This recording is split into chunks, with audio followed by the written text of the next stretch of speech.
President Trump is scheduled to receive an intelligence briefing this afternoon, just one day after he blasted the nation's spy chiefs on the heels of them contradicting his rosy claims about the top threats America is facing and either dispelling or remaining silent on the ones the president is pushing.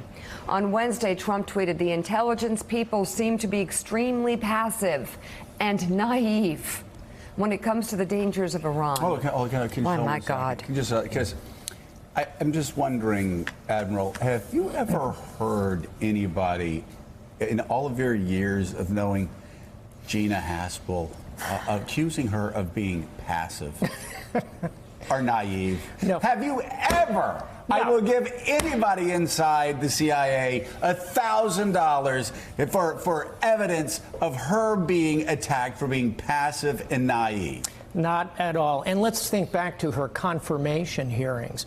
What was the line on Gina Haspel?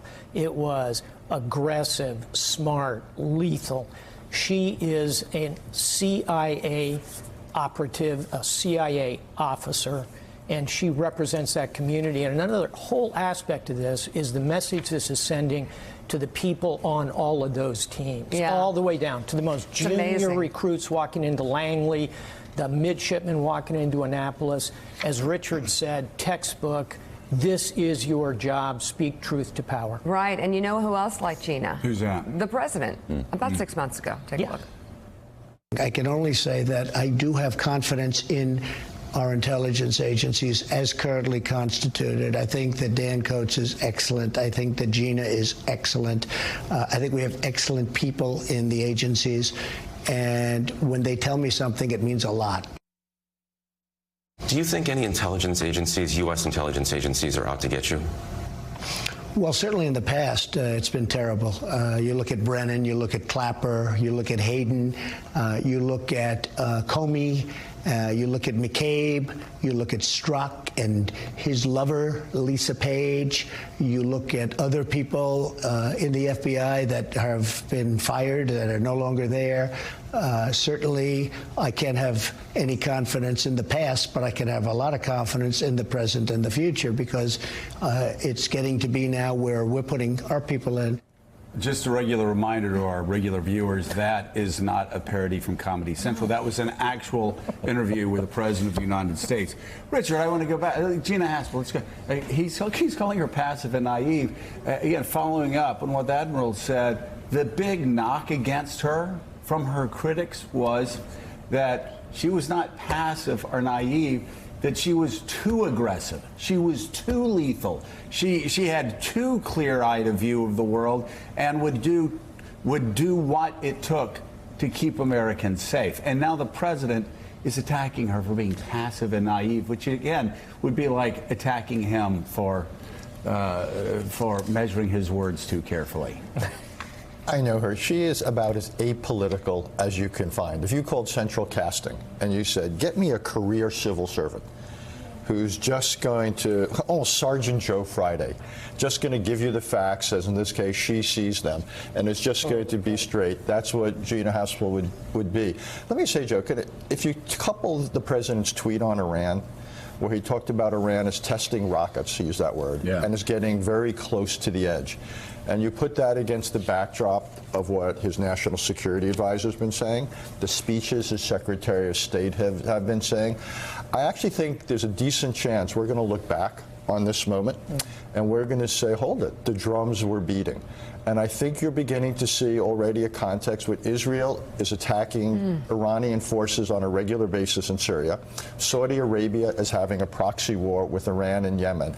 I actually think we are beginning to see the predicate. I hope I'm wrong here, but I am worried we're beginning to see the predicate for an American use of military force or support of military force against Iran on the basis that, not that they're violating the nuclear deal, but that they're violating UN resolutions against ballistic missiles. It's not clear to me that they are. It's a long, complicated conversation. But I'm just saying this is not just random talk we're hearing. I actually think this could be a prelude to a justification for the use of military force. Those heads of the intel agency said 2 days ago in open Senate hearing that Iran is complying with the nuclear deal when they were asked about it. So, again, president didn't like hearing that either. Everything that they laid out contradicts a narrative he's trying to build, perhaps for what Richard's talking about. I hope Richard's wrong about that. You know, another point here is the international aspect of that. If you go walk down that table of all of those intelligence community chiefs, each one of them has an enormous international network.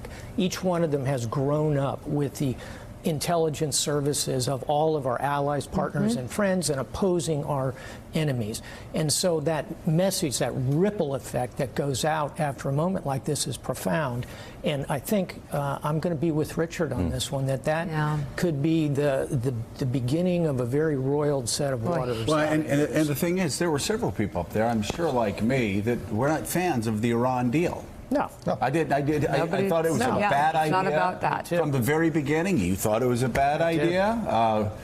Richard, not the deal I would have negotiated. Cold, not the deal you would have negotiated. But at the same time, facts are facts. And again, if you want the facts on whether they are complying with all of the requirements of that deal, Gina Haspel's probably the best person to talk to, not only in Washington, but in the world. And the president's got it, and he chooses instead to kick her around. Do something else. To kick her around, yeah. Last night, Senate Minority Leader Chuck Schumer sent a letter to Director Coates, writing in part, "I applaud you and your colleagues in the intelligence community for being clear-eyed about the threats we face. But you cannot allow the president's ill-advised and unwarranted comments today to stand. I believe it is incumbent on you, Director Wray and Director Haspel, to insist on an immediate meeting with the president to educate him about the facts and raw intelligence underlying the intelligence community assessments, and to impress upon him how critically important it is for him to join you and the leadership of our intelligence community in speaking with a unified and accurate voice about national security threats. He is putting you and your colleagues in an untenable position and hurting the national interest in the process. You must find a way to make that clear to him." And Jackie, to an extent, I completely agree with that. There's a duty to country here that's at play. I know Admiral Stavridis, you talked about, you know what, if you leave and speak about it, you've got two choices, door one and door two. There's no door three. There's no door three here. And Jackie, usually presidents, if they are at odds on certain issues, they come forward with at least the part that they agree upon. That's right. And I also just want to get back to this point that Richard raises related to Schumer's letter, which is that this public disagreement with the intelligence community is a really much bigger riff than just some domestic spat.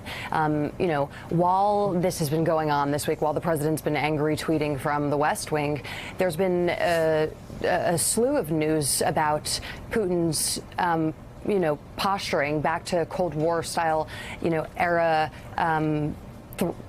expansion of trying to get involved in global affairs beyond his borders, from Venezuela to North Korea to Africa. That's all been happening this week alone. We had the Washington Post scoop that Moscow had presented to North Korea the opportunity to build a nuclear power plant in Russia, and then we have the U.S. versus Russia in Venezuela. Russia is continuing to gather the U.S. adversaries and prop up Maduro. I think one of the things that really stood out most in this intelligence hearing that I think was really worrisome to experts at home is that the president is also completely missing this threat of China and Russia for the first time uniting against the U.S. Republicans were reacting to it as well. It wasn't just Democrats. The Senate's second-ranking Republican, Majority Whip John Thune, also criticized the president's tweets yesterday, saying, "I don't know how many times you can say this, but I prefer the president would stay off Twitter, particularly with regard to these important national security issues where you've got people who are experts and have the background and are professionals." He goes on, "I think in those cases when it comes to their judgment, take into consideration what they're saying. I think we need to trust their judgment." Again, that's Republican John Thune, the Majority Whip in the United States Senate. Well, which follows up, Admiral, what we heard from the Majority Leader Mitch McConnell a few days ago, talking about Syria, and again, not retreating out of Syria, not retreating out of Afghanistan and turning it over to the Russians and the Iranians and, of course, the Taliban in Afghanistan. but also Mitch McConnell a couple of weeks ago writing a letter the day after the head of the Department of Defense resigned.